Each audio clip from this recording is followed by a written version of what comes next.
फिर से एक बार आया हूँ आप सभी लोगों के समक्ष। आज ये मेरे साथ ये मास्क भी आ गया है, कोई बात नहीं, है ना, बढ़िया चल रहा है, एकदम शानदार। कोविड की वजह से मास्क लगाना पड़ता है।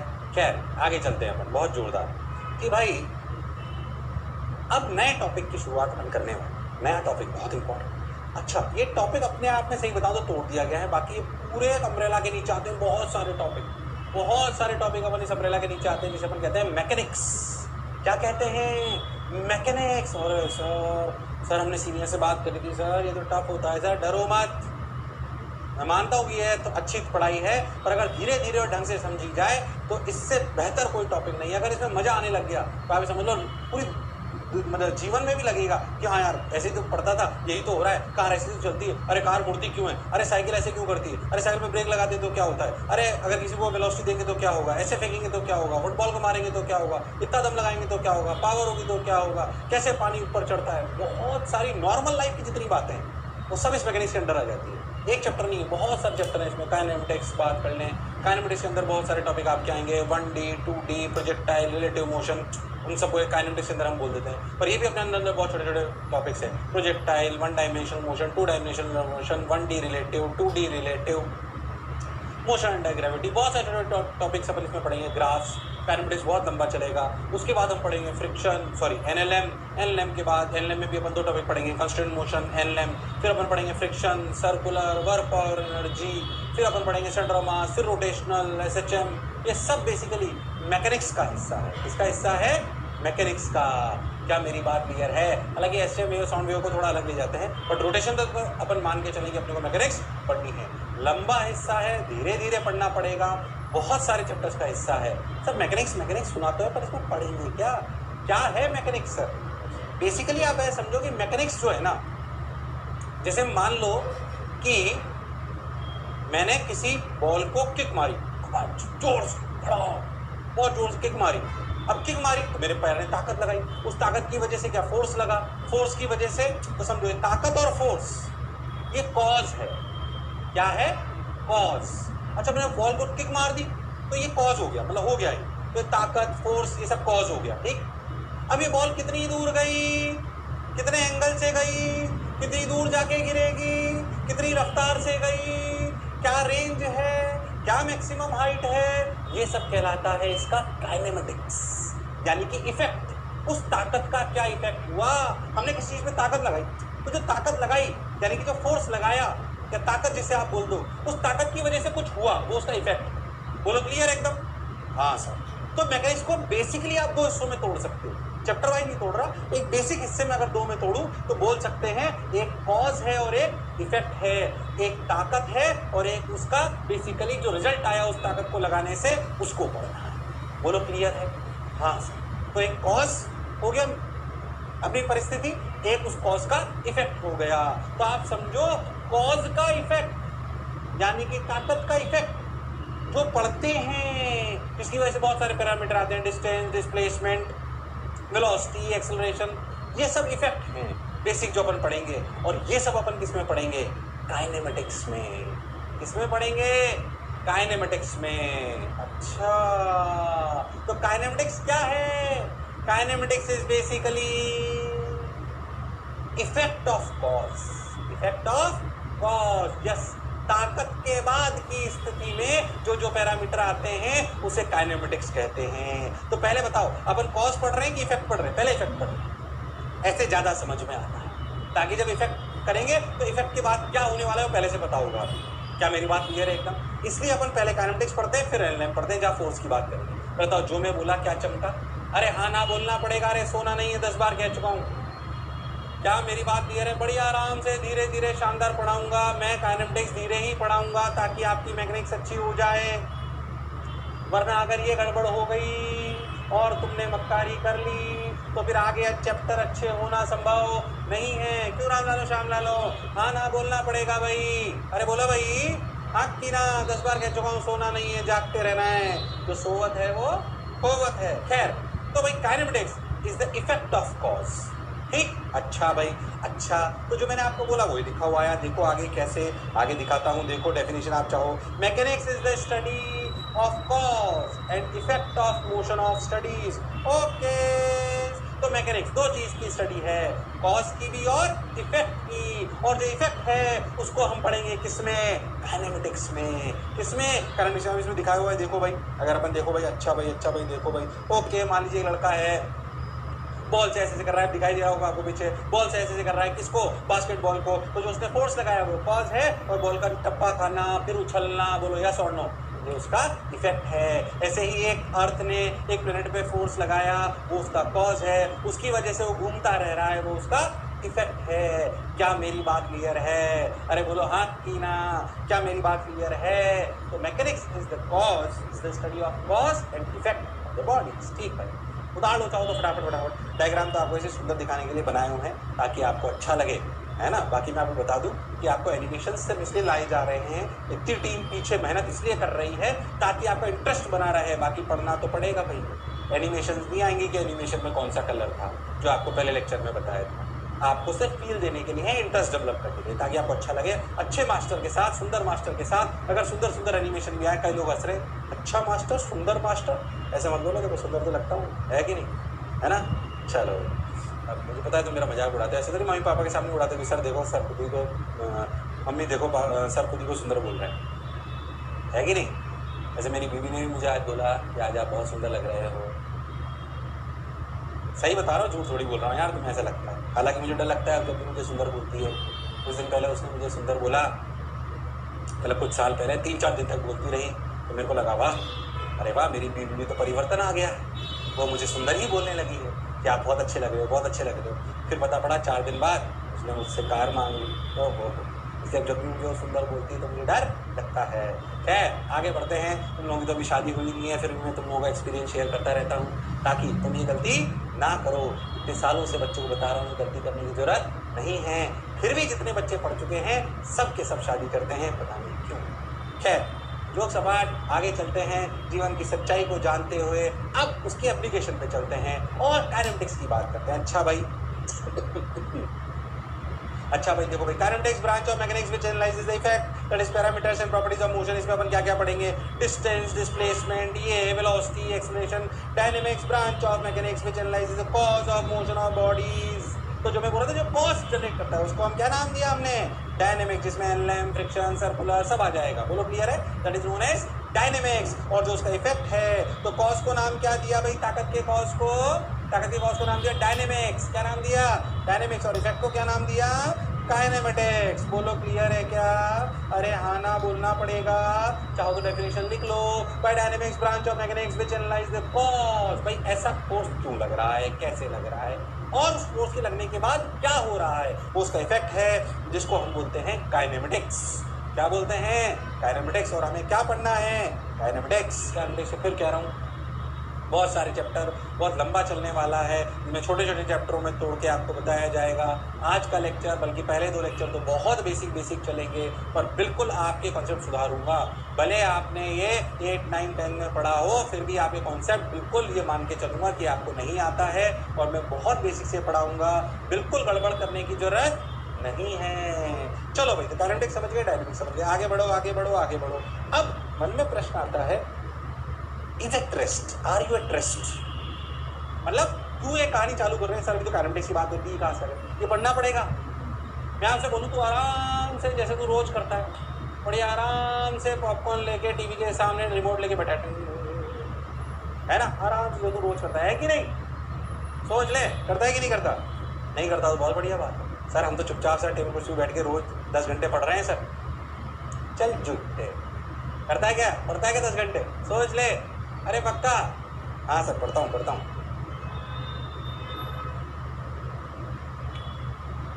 खैर भाई, चलो भाई, बहुत बढ़िया। अब क्या करें, are you at rest, are you at rest. अच्छा भाई अच्छा भाई अच्छा भाई, ये हो गया ये हो गया ये हो गया। अब क्या करें, देखो भाई, तो मैं आपसे पूछूं कि अगर आप बढ़िया काउच पे बैठे हुए टीवी देख रहे हो, रिमोट ले रखा है आपने, तो क्या आप रेस्ट पर हो, क्या आप रेस्ट पर हो, सोच लो। अच्छा, क्या हमारा देश, पूरा देश रेस्ट पर है, क्या हमारी अर्थ रेस्ट पर है। आप काउच पे बैठे थे, क्या आप रेस्ट पर हो, सोच लो। क्या हमारा देश रेस्ट पर है, सोच लो। क्या हमारी अर्थ रेस्ट पर है? सोच लो, अगर हम घर पे काउच पे बैठे होते हैं तो अपन खुद को रेस्ट पे मानते हैं।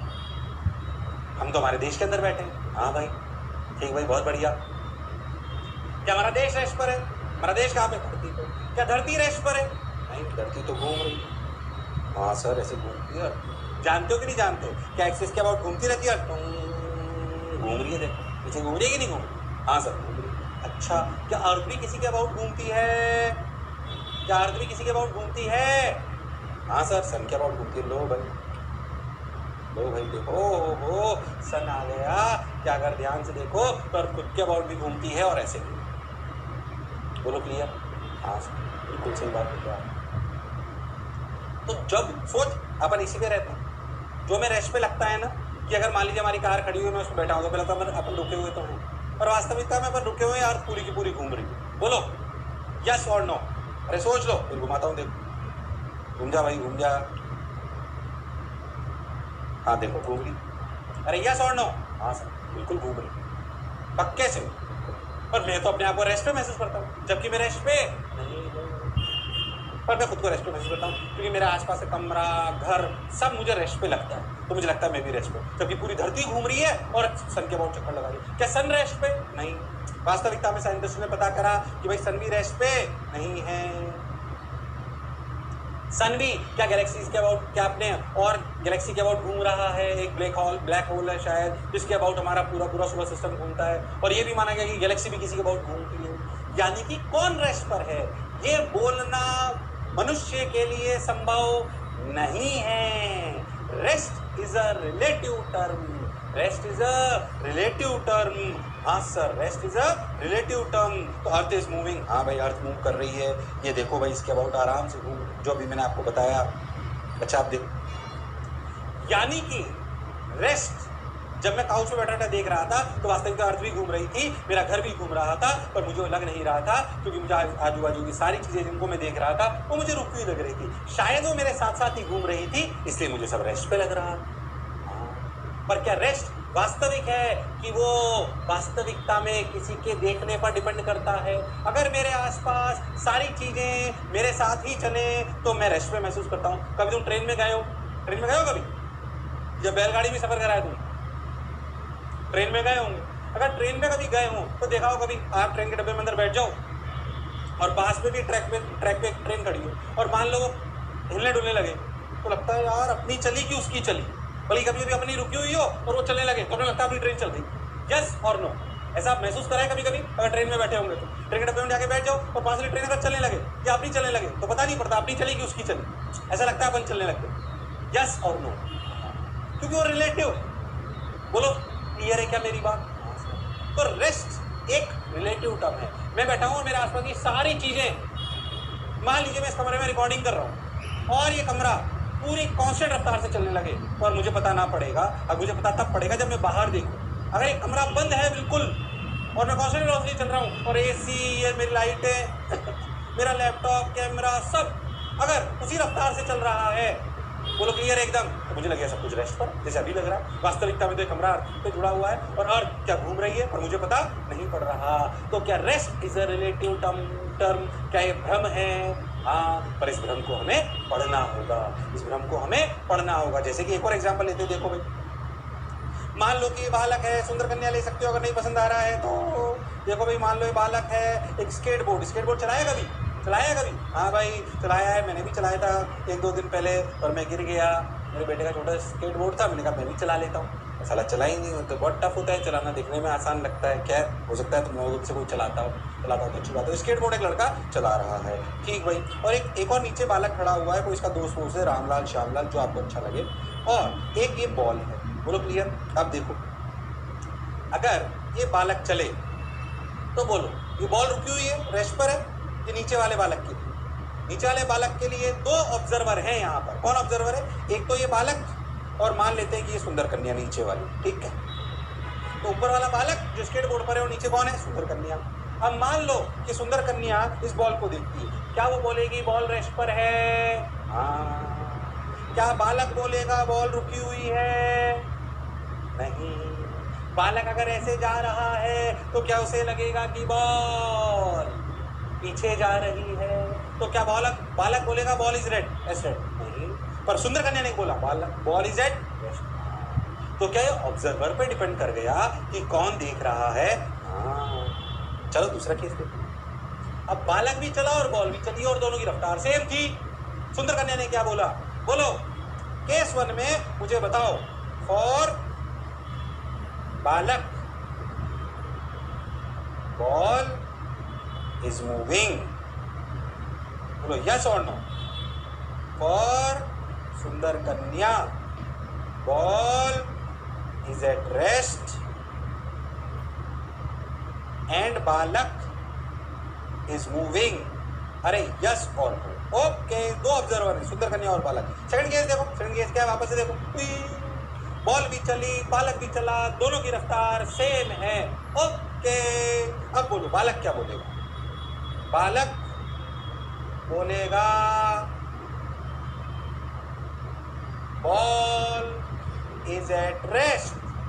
अरे यस और नो, हाँ सर। ऐसा समझो बालक सिर्फ जो है बॉल को देख रहा है, सुंदर कन्या को देख रहा है, सुंदर कन्या दोनों को देख रहा है। सुंदर कन्या क्या बोलेगी, फॉर सुंदर कन्या बालक and ball both are moving. हाँ सर, बिल्कुल सही बात बोले आप, बोथ आर मूविंग। हाँ सर, बिल्कुल बढ़िया बात सर, सही बोले सर आप, बोथ आर मूविंग। अब सोचो, क्या बॉल को देखने का नजरिया, बॉल को देखने का नजरिया बालक के लिए और सुंदर कन्या के लिए क्या अलग अलग है। इस केस में बालक बोल रहा है बॉल इज एट रेस्ट, इसमें बालक बोल रहा है बॉल इज मूविंग, जबकि सुंदर कन्या बोल रही है वो रेस्ट पर है। सुंदर कन्या दूसरे केस में बोल रही है वो मूव कर रही है, जबकि बालक बोल रहा है वो रेस्ट। तो क्या देखने का नजरिया, क्या it's a frame of reference, या क्या ये ऑब्जर्वर पर डिपेंडेंट है।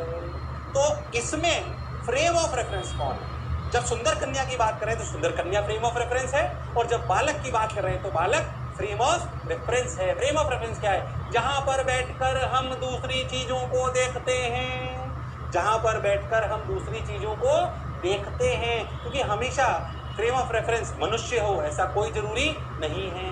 मान लो आपसे बोला जाए कि ट्रेन से बताओ, तो इसका मतलब क्या हो गया, तू ट्रेन में बैठ गया, अब देखो, बोल यस और नो, बोलो क्लियर।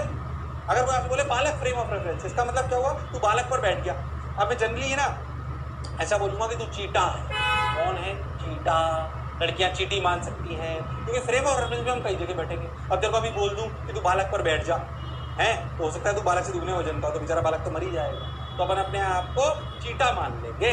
अब तू बोलेगा सर चीटा ही, ये तुम्हें कहानी बाद में समझ में आएगी रिलेटिव, क्योंकि चीटे में सी आता है और सी से ही सेंटर ऑफ मास बनता है।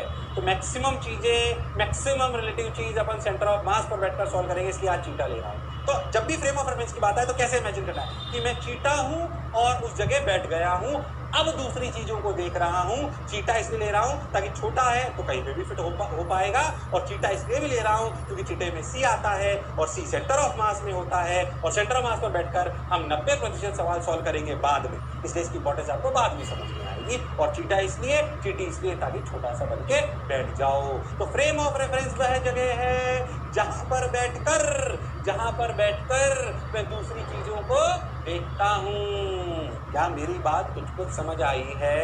अरे हाँ ना बोलो भाई। तो फटाक से बालक सुंदर कन्या जो आपको बनाना है बना लो और लिख लो, जितने में पानी पी लेता हूँ। Okay,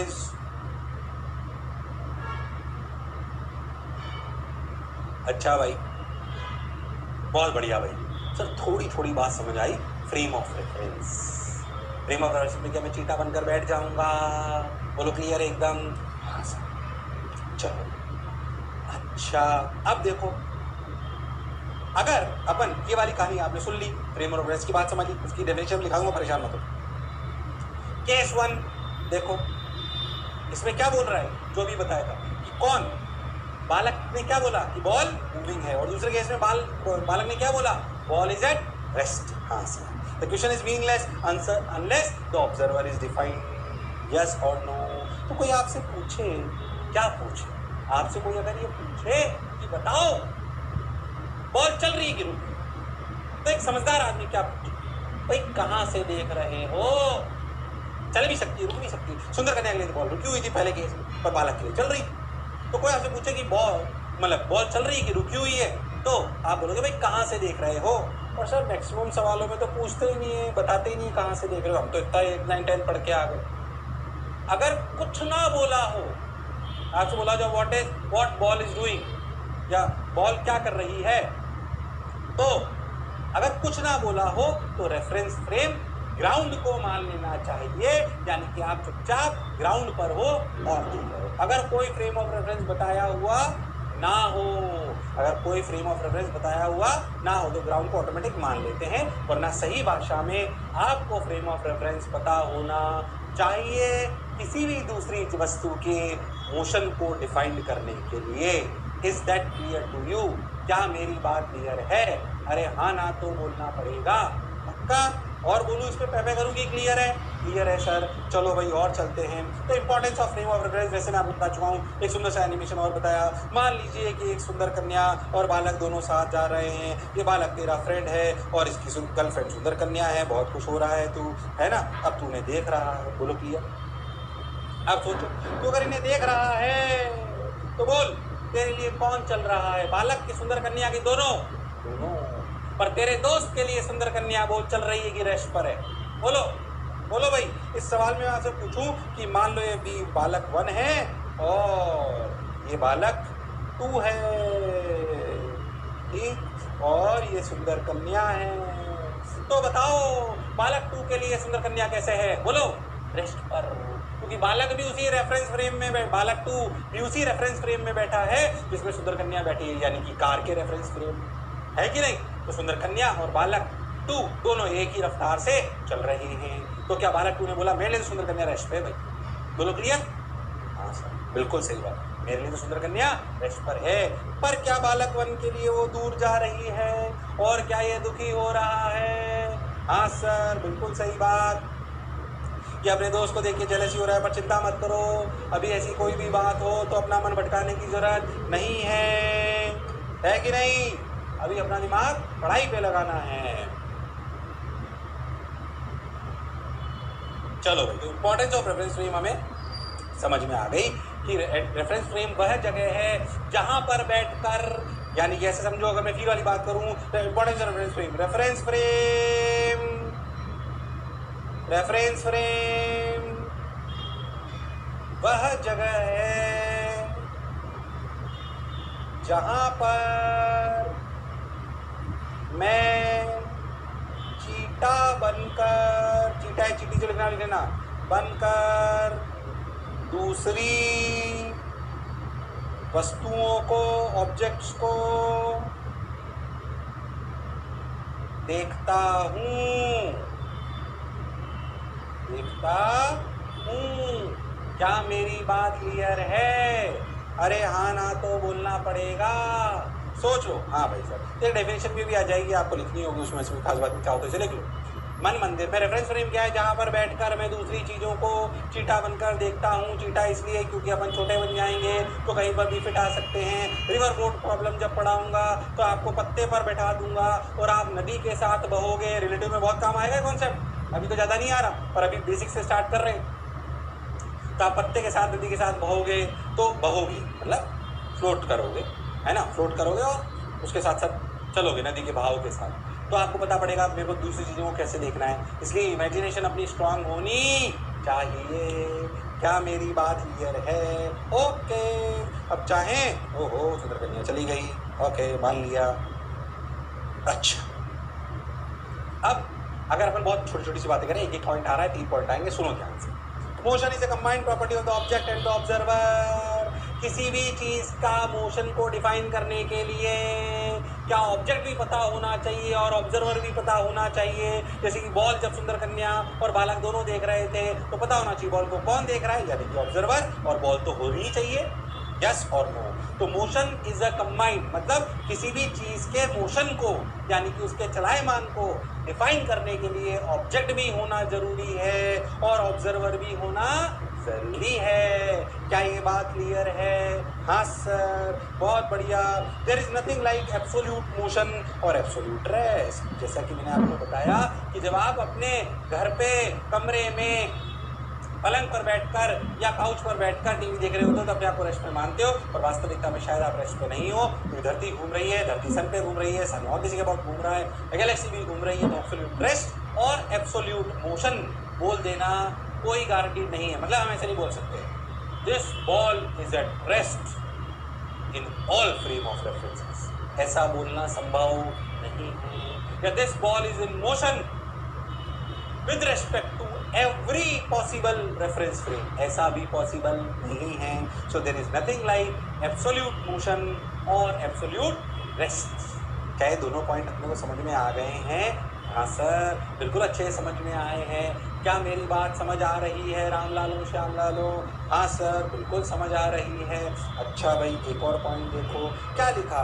motion is only defined with respect to observer. Logical है कि भाई मोशन को डिफाइन करने के लिए हमें ऑब्जर्वर के बारे में पता होना चाहिए। तो पहला पॉइंट क्या है भाई कि motion is a combined property of object and observer, मतलब मोशन को डिफाइन करने के लिए ऑब्जेक्ट और ऑब्जर्वर दोनों होने चाहिए।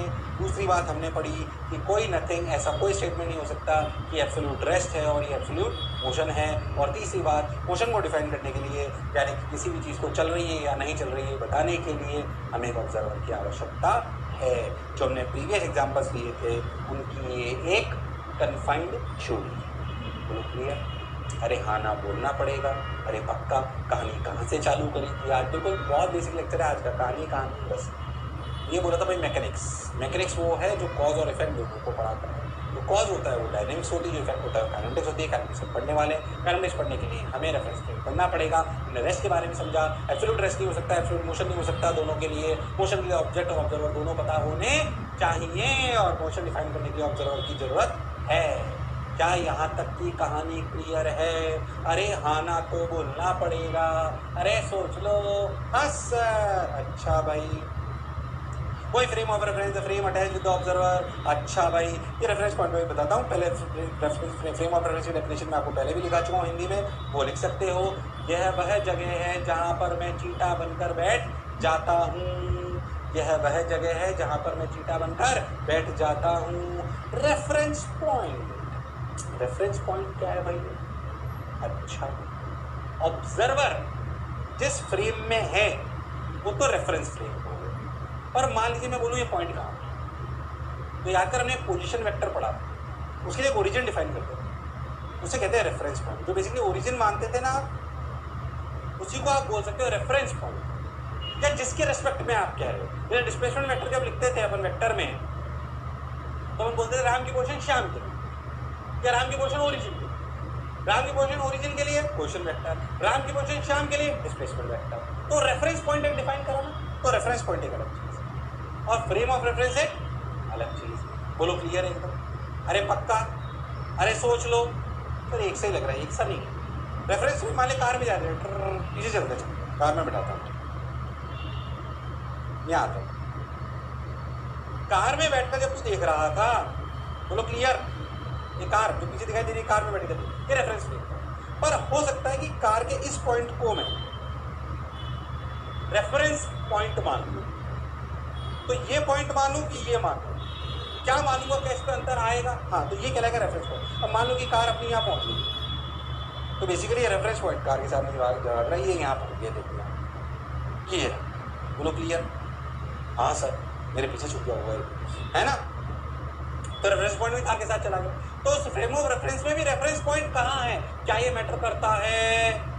हाँ सर, करता है कि नहीं करता? बोलो क्लियर है? इसलिए रेफरेंस पॉइंट एक अलग चीज है और रेफरेंस पॉइंट एक अलग चीज है और फ्रेम ऑफ रेफरेंस एक अलग चीज है। रेफरेंस पॉइंट को आप ओरिजिन टाइप मान सकते हो, पर क्या ओरिजिन रेस्ट पर होगा ऐसी कोई गारंटी नहीं है। क्या वो किसी कार, स्कूटर, अर्थ में कहीं पे हो सकता है जो घूम सकती है? हाँ सर, क्या मेरी बात क्लियर है? तो रेफरेंस फ्रेम और रेफरेंस पॉइंट के बारे में अपने को पता चलो। अच्छा, अब sir reference frame okay, reference frame okay. अब देखो भाई, ठीक भाई, रेफरेंस फ्रेम हो गया, रेफरेंस पॉइंट। तो क्या क्या चीज क्या क्या बताइए, समझो। वेयर, स्पेस कोऑर्डिनेट, ये पोजीशन बताएंगे आपको किसी भी पॉइंट। भाई वेयर अब सुनो, वेयर के बाद मैं 2,3,4 पे हूं, ठीक, वेयर, पर क्या मैं जीवन भर 2,3,4 पे रहूंगा? बोलो क्लियर। मान लीजिए तू बोले कि मैं रामलाल के घर था, रामलाल का घर फलाना इलाके में इस जगह हाउस नंबर 12 में, ये वेयर हो गया। अरे पर कब था सर? 14 फरवरी, है कि नहीं? 14 फरवरी 2019 में रामलाल के घर, ये वेन है। तो टाइम तो ऐसे डिफाइन करते हैं, टाइम कोऑर्डिनेट, ये भी एक कोऑर्डिनेट है, कंफ्यूज मत हो। मैं 2,3,4 पे हूं, अरे पर कब? तो चौथा कोऑर्डिनेट वास्तविकता में कौन है? टाइम। जनरली पर अपन 2,3,4 से काम चलाते हैं, बट वास्तविकता में टाइम भी पता होना चाहिए। और लास्ट चीज, तुम 2,3,4 पे थे, ठीक, 14 फरवरी को थे, 2 बजे थे, ठीक, पर किसने ये जज करा? वो कहलाएगा ऑब्जर्वर। क्या कहलाएगा? ऑब्जर्वर। तो किसी भी इवेंट को डिफाइन करने के लिए ये चीजें पता होनी चाहिए, कहां थे, कब थे और किसने बताया। ये तीनों चीजों जब पता होगी तब अपने को उस इवेंट का पूर्ण ज्ञान होगा, तब अपने को उस इवेंट का पूर्ण ज्ञान होगा। तो वेयर, व्हेन, ऑब्जर्वर। कहां, कब, किसने, कहां, कब, किसने। बोलो क्लियर है क्या? अगर हिंदी में समझना है तो ऐसे समझ सकते हो। कहां, कब, किसने। कहां के लिए रेफरेंस पॉइंट चाहिए, यस और नो। कब के लिए समय चाहिए, यस, और किसने के लिए रेफरेंस फ्रेम चाहिए। क्या मेरी बात कुछ समझ आई है? तो किसी भी इवेंट को पूर्ण रूप से ज्ञान लेने के लिए ये कहानी अपने को याद होनी चाहिए। ऐसे कोई रॉकेट साइंस नहीं पढ़ाई, बहुत नॉर्मल बातें पढ़ाई, पर आपने जो आज तक महसूस करा है ना, उसी को मैं आपको फिजिक्स की टर्म्स में सिखाने का प्रयास कर रहा हूँ। क्या मेरी बात क्लियर है? अरे हाँ ना तो बोलना पड़ेगा, अरे सोच लो। चलो अब आगे चलते हैं, कैसे आगे चलें देखो।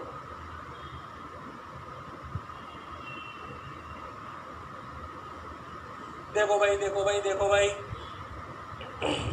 अच्छा भाई, अच्छा भाई, अब क्या करें, अब क्या करें, अब क्या करें? देखो भाई, मोशन पैरामीटर्स मतलब बहुत सारे पैरामीटर हो सकते हैं, पर कुछ की बात नहीं। कुछ चीजें तूने आज तक सुनी है, चीजें तुमने आज तक सुनी है, मैं हालांकि उनको सबको डिटेल में पढ़ाऊंगा। जैसे डिस्टेंस, डिस्प्लेसमेंट, वेलोसिटी, ये सुना तो है ना? Velocity, speed, acceleration, momentum, kinetic energy, सुना है ना नाम? मैं इन सबको डिटेल में पढ़ाऊंगा, परेशान मत हो, पर इनकी बेसिक बातें मैं तुमसे जानना चाहता हूँ।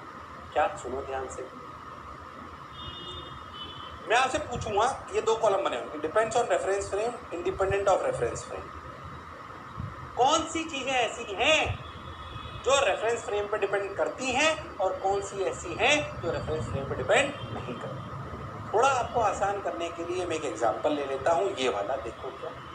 मान लो कि तेरा दोस्त, ठीक, या तो उसे समझ ले कि तू बालक, हाँ ठीक है सर, ये एनवी सर और ये एनवी सर की बीवी स्वाति मैम, हम दोनों कार में जा रहे हैं और तू मुझे देख रहा है।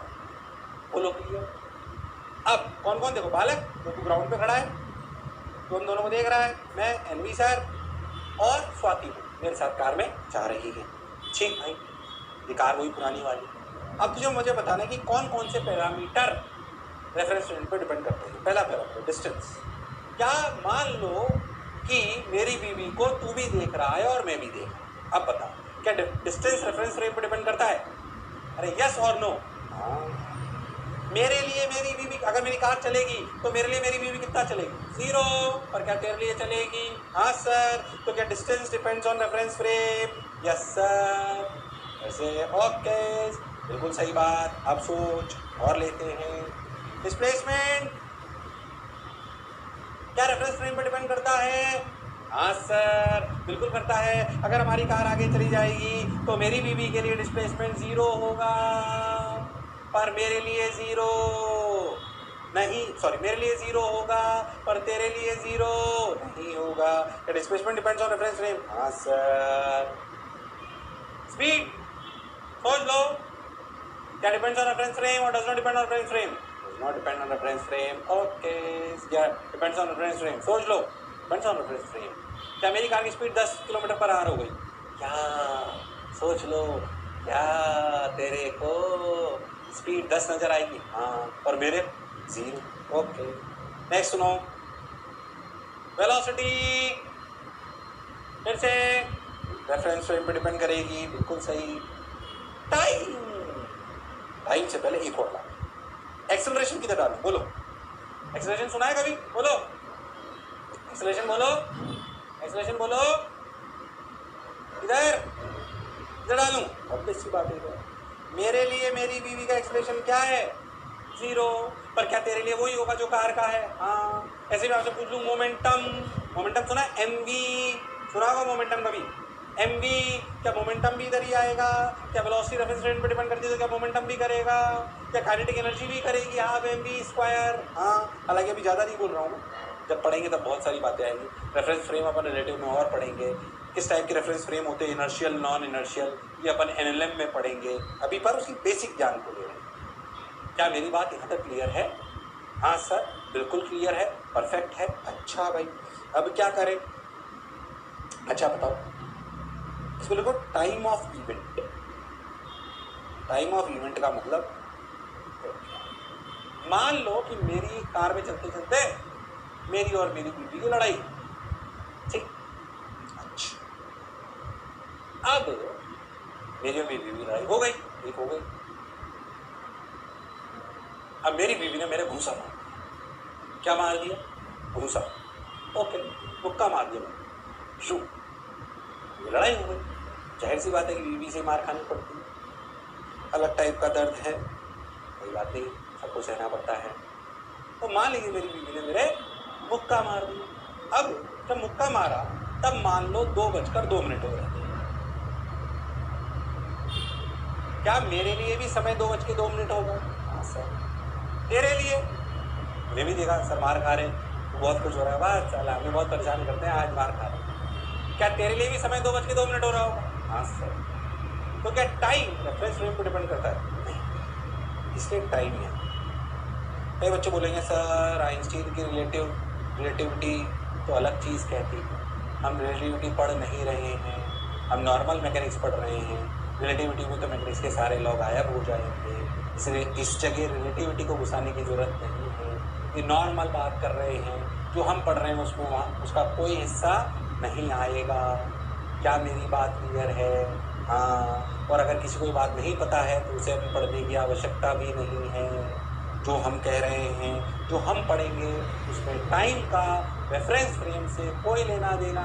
तो जब आप रेफरेंस फ्रेम, अच्छा ये बहुत महत्वपूर्ण बात है, जब आप रिलेटिव पढ़ोगे तो आप रेफरेंस फ्रेम चेंज करके सवाल सॉल्व करोगे। तो जब रेफरेंस फ्रेम चेंज कर दोगे सवाल को सॉल्व करने के लिए, तो तुम्हारे दिमाग में तुम्हें याद होना चाहिए कि टाइम में कोई चेंज नहीं आता। मान लीजिए मेरी बीवी मुझे घूसा मारी लगातार, वो हर 2 सेकंड में घूसा मारती, तो जो गैप है 2 सेकंड, बोलो क्लियर एकदम, पक्के से क्लियर एकदम, ये जो गैप है, ये गैप क्या 2 सेकंड ही रहेगा हर फ्रेम ऑफ रेफरेंस में? हाँ। क्या मेरी बात क्लियर?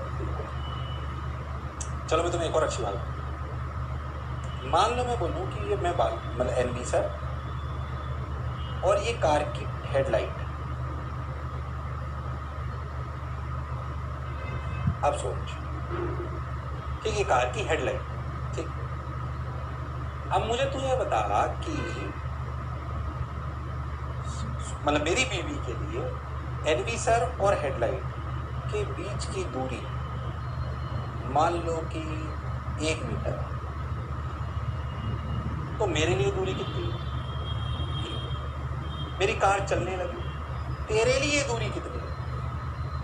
देर से अगर पूछा जाए what is the distance between headlight, तू बालक, जैसे पूछा जाए what is the distance between headlight and N V sir, तो क्या तुम भी 1 मीटर ही बताओ? हाँ। क्या सुन, मेरी बीवी ने भी 1 मीटर बताई? हाँ। क्या मैंने भी 1 मीटर बताई? हाँ। सोचो, रेफरेंस फ्रेम चेंज करा पर ये दूरी चेंज नहीं। ये डिस्टेंस डिस्प्लेसमेंट से अलग बात है।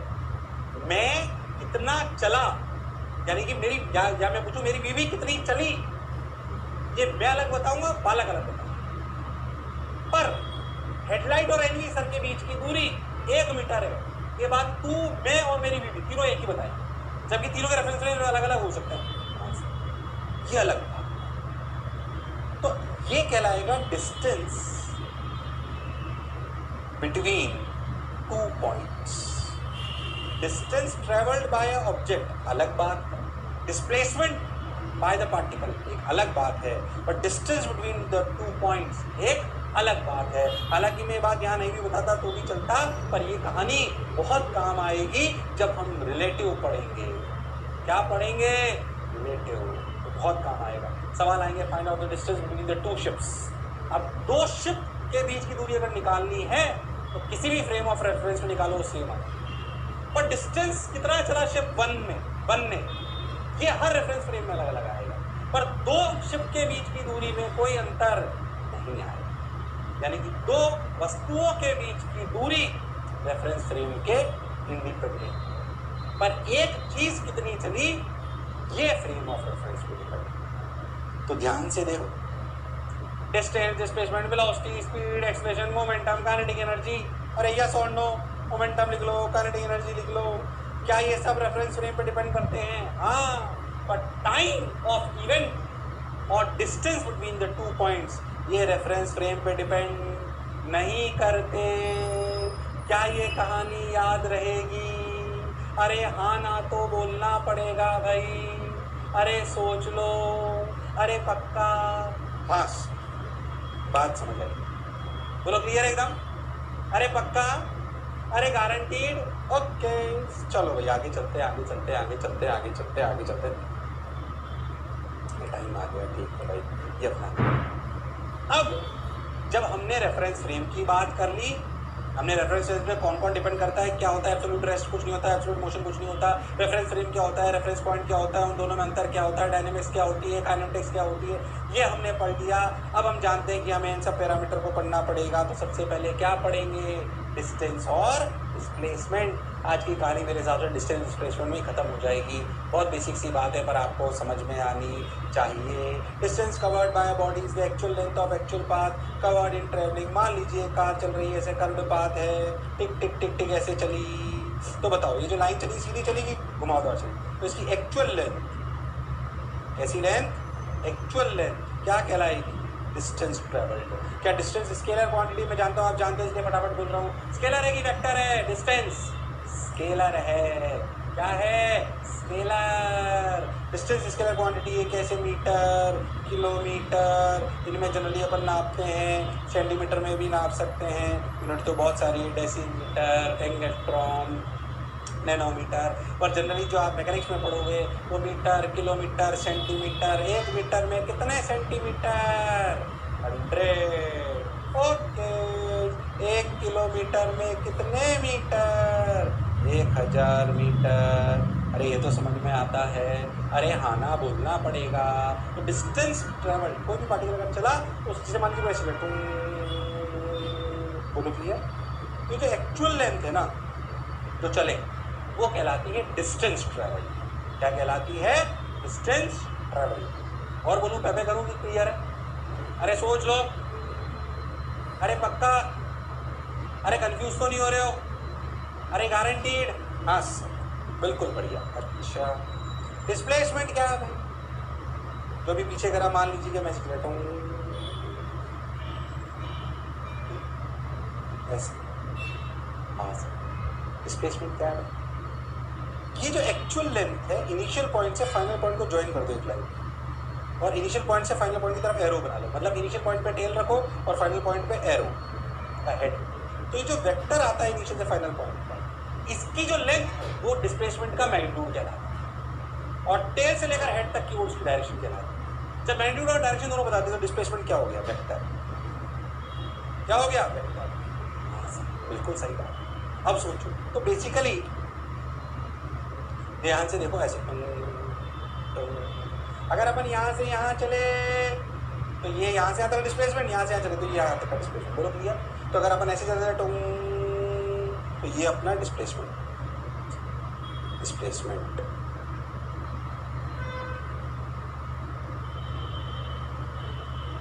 चलो बोलो क्लियर है क्या? डिस्प्लेसमेंट वेक्टर है कि स्केलर है? वेक्टर है। That is the line joining initial point and final point. तो एक्चुअल कैसे चला हमें कोई लेना देना नहीं है। It is line joining initial point and final point. इस लाइन की लेंथ को करेंगे डिस्प्लेसमेंट का मैग्नीट्यूड। ये डिस्प्लेसमेंट का मैग्नीट्यूड है, डिस्प्लेसमेंट मैग्नीट्यूड। क्या मेरी बात क्लियर है? और डायरेक्शन कहाँ से कहाँ तक? Tail at initial point and head at final point। क्या मेरी बात क्लियर है? चलो अब खुद लॉजिकली बताओ, क्या ध्यान से समझो। खुद लॉजिकली बताओ कि अगर मैं आपसे पूछूं कि एक पार्टिकल यहाँ से यहाँ गया ऐसे, ठीक सर गया, अब क्या करें? गया तो गया, अच्छा भी लगा। सर मान लो मैं आपसे बोलूँ कि डिस्टेंस और डिस्प्लेसमेंट में कौन ज़्यादा होगा? मैग्नीट्यूड की बात कर रहा हूँ। डिस्टेंस और डिस्प्लेसमेंट में किसका मैग्नीट्यूड ज़्यादा होगा? क्या किसी का भी ज़्यादा हो सकता है या बराबर भी हो सकता है? बोलो। अगर मैं ऐसे चलूँ, क्या डिस्टेंस मुझे नहीं लगता हमेशा ज़्यादा होगा? कैसा भी बात लो, क्या बराबर हो सकता है? हाँ। कब? बिल्कुल सीधे चलोगे। क्या दिस इज द केस? जब डिस्टेंस एंड डिस्प्लेसमेंट बराबर है, distance is equals to magnitude of displacement. बोलो क्लियर? इस केस में distance is greater than displacement. क्या कोई ऐसा केस है जिसमें डिस्प्लेसमेंट का मैग्नीट्यूड बड़ा हो जाए डिस्टेंस से? बोलो। कोई केस नहीं, सोचो देखो। अच्छा, तो या तो डिस्टेंस बड़ा हो सकता है या बराबर हो सकता है। इसलिए आपको ऐसे समझाया गया general distance is always greater than equal to displacement.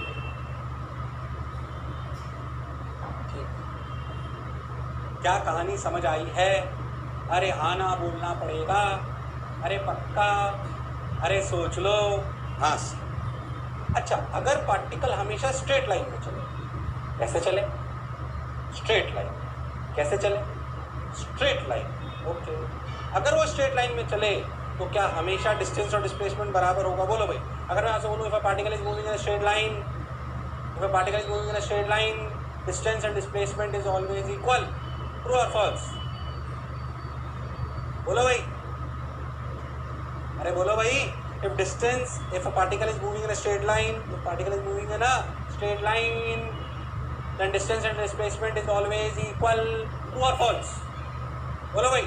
True or false? False। दूसरे स्ट्रेट लाइन में तो सर बराबर ही तो आ रहा है। देख, अगर एक पार्टिकल स्ट्रेट लाइन में ऐसे चले और पलट के वापस आ जाए, देख बता, क्या डिस्टेंस ये टोटल दूरी है? जबकि डिस्प्लेसमेंट क्या सिर्फ ये दूरी है?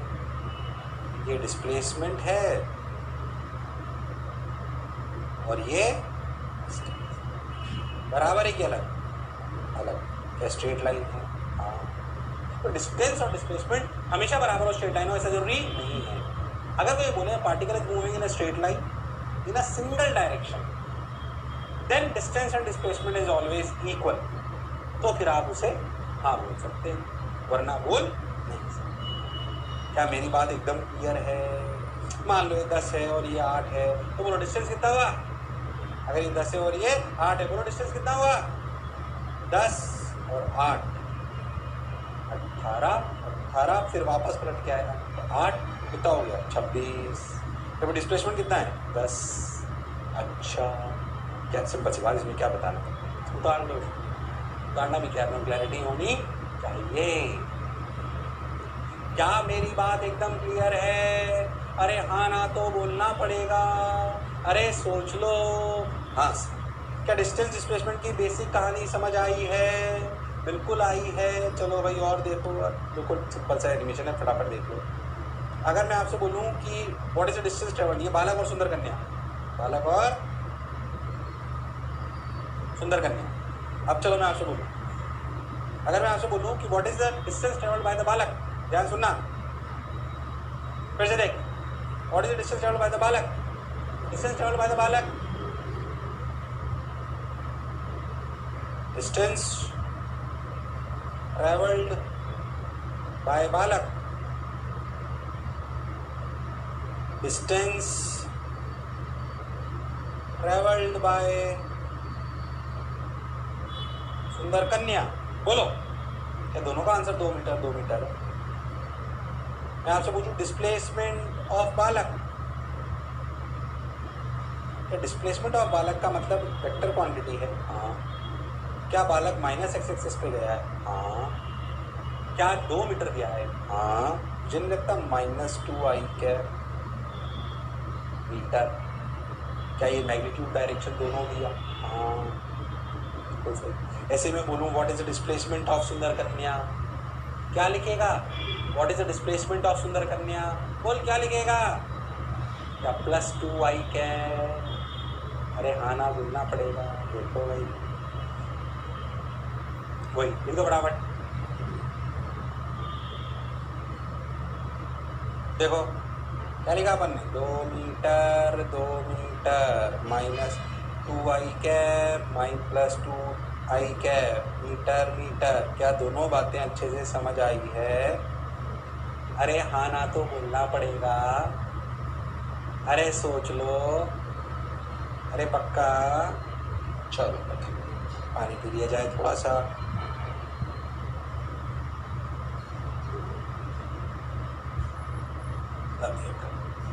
Let's solve this. हे भगवान, शर्मनाक सवाल कर दे फटाफट। A body is moving along a circular path of radius r, what will be the distance and displacement of the body when it completes half revolution?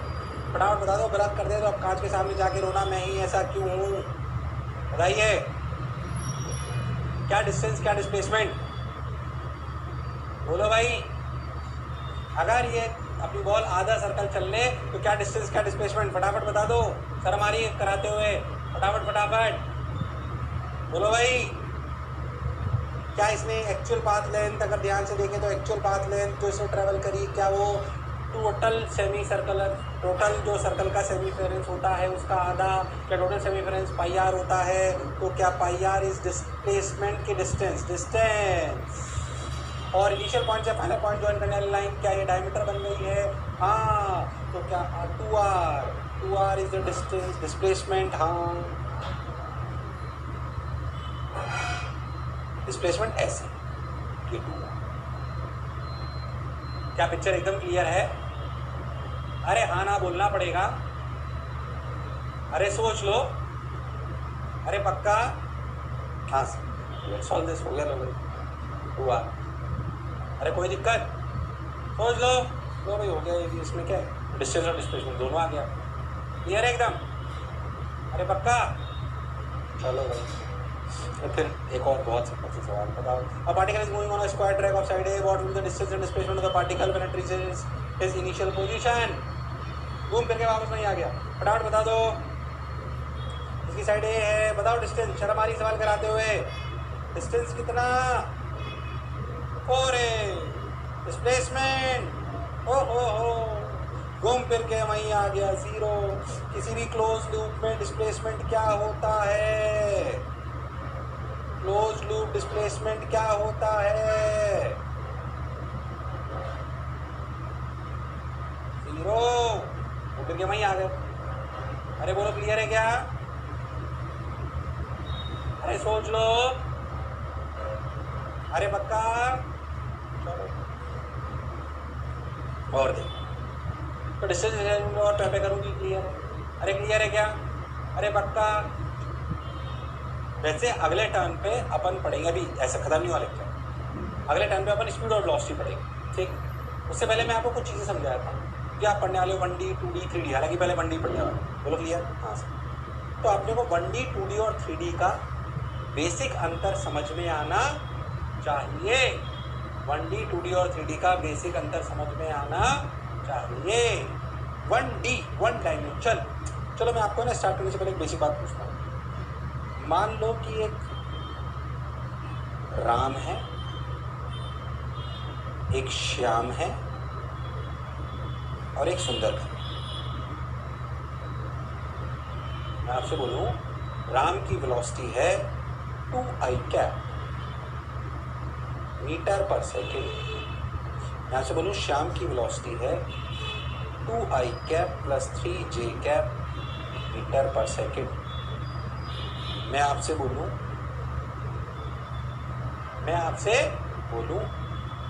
सुंदर कन्या की velocity 2i cap plus 3j cap plus 5k। बोलो clear? हाँ sir. तो सुंदर कन्या की रफ्तार कितनी हो गई? मेरे पीछे तो छुप गया दिखता शायद, तो छोटा सा ले लिया।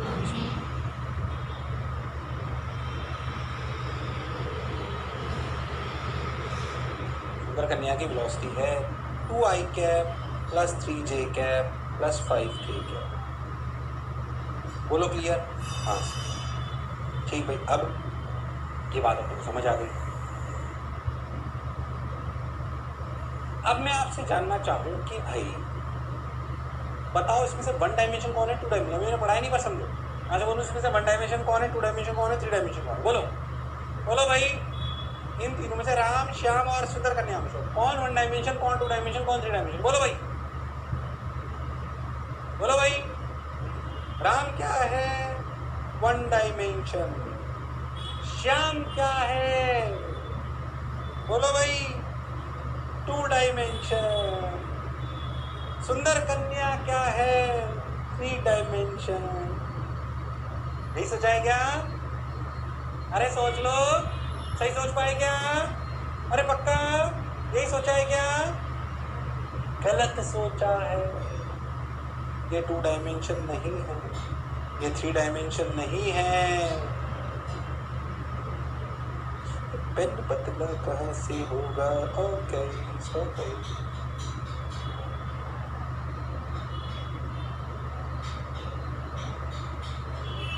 चलो ठीक भाई, बोलो ये 2 डायमेंशन लग रहा है, 3 डायमेंशन? ऐसे नहीं, तो मेरे को बताओ। राम सीधे चल रहा है, श्याम ऐसे चलो। ऐसे मैं अगर आपको फील कर रहा हूँ तो देखो यहाँ पे ऐसे बना। राम अपना सीधे चल रहा है, श्याम अपना ऐसे चल रहा है। अरे श्याम भी तो सीधा ही चल रहा है, XY में लिख दिया तो क्या हुआ? चल तो सीधा ही रहा है। सुंदर कन्या वो भी 3D में चल रही, पर चल तो सीधी रही है। ये तीनों 1D हैं। 1 डायमेंशन का मतलब I cap, J cap, K cap नहीं होता। 1 डायमेंशन का मतलब स्ट्रेट लाइन पाथ होता है। ऐसा नहीं I कैप J कैप आ गया तो 2 dimension, I cap J cap K cap आ गया तो 3 डायमेंशन ना। If the path of the particle is straight line it is 1D। The path of the particle is straight line it is 1D।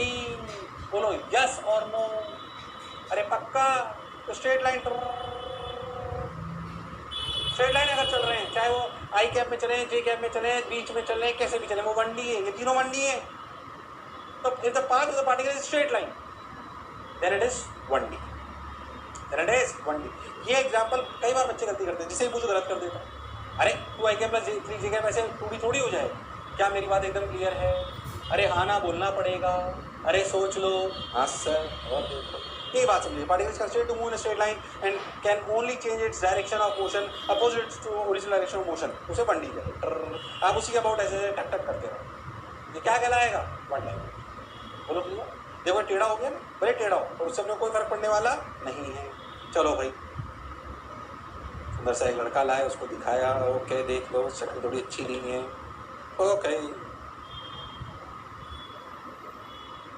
ये animation बनाने वाले ना लड़के ही लाते हैं, है ना? सुंदर कन्या भी ला सकते थे, है कि नहीं? समझना पड़ेगा। क्या 1 डायमेंशन क्लियर है? 1 डायमेंशन का बेसिक ज्ञान यहाँ पे गड़बड़ होता है। ये जो मैंने आपको बताया, I कैप J कैप से मतलब नहीं है, स्ट्रेट लाइन पाथ होना चाहिए। 2D क्या है? देखो एग्जाम्पल से आपको इसमें दिखेगा, ध्यान से देखो। 1D लीनियर साफ दिख रहा है। 2D देखो, एक ही प्लेन में चलो, मान लो मेरा हाथ है, मैं ऐसे चलो, सीधा नहीं चलो, ऐसे चलो, इसी पे चलता रहो। ये क्या कहलाएगा? मतलब जैसे मान लीजिए जहां पे मैं ले रहा हूँ ऐसे ऐसे चल रहा हूँ,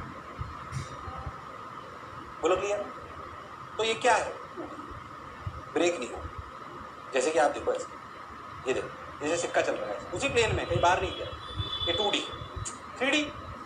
एक कमरे में मक्खी छोड़ दो और वो कैसे भी नाचे, क्या उसको एक प्लेन में बना सकते हो? नहीं, वो कैसे भी घूम रही है। जैसे मान लो यहाँ पे क्या, ये जो दूसरा मोशन मैंने बनाया ये 2D है कि 3D? 3D। क्या 1D 2D 3D में अंतर समझ में आया है? देखो ये कैसे भी उड़ रही है। क्या पिक्चर एकदम क्लियर है? अरे सोच लो, अरे पक्का, अरे गारंटीड। क्या 1D 2D 3D में अंतर समझ में आया है? अरे हाँ ना बोलना पड़ेगा, पक्का? हाँ सर, बिल्कुल समझ आया है, इसमें कोई परेशानी वाली बात। बाकी आप जो थोड़ा सा पिछले जो आपको जरूरत पड़ेगी वो देखो ध्यान से।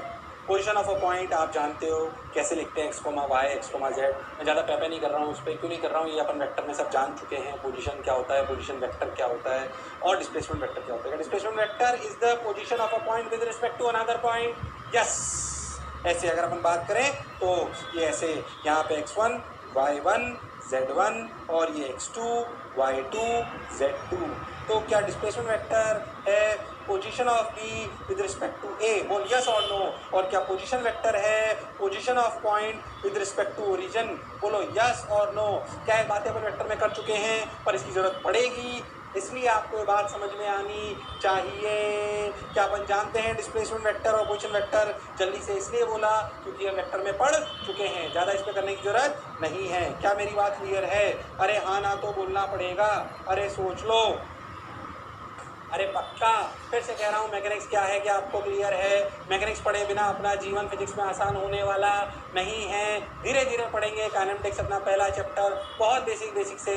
क्या इसका लेक्चर समझ आया? कुछ था ही नहीं आज के लेक्चर में, तो सब 9 में पढ़ा हुआ था, और मैंने थोड़ी और फील करने का प्रयास कराया ताकि आपका कुछ भी कंसेप्ट खराब ना हो। उम्मीद करता हूँ आपको लेक्चर समझ आया होगा। फिर से आगे बढ़ेंगे, अगले टर्न पे बात करेंगे स्पीड एंड वेलोसिटी की, स्पीड एंड वेलोसिटी की। तब तक के लिए सी यू, सायनारा, बाय बाय। स्वस्थ रहो, व्यस्त रहो, मस्त रहो, भाई बहन से लड़ते रहो। चलो भाई, thank you, bye bye, take care.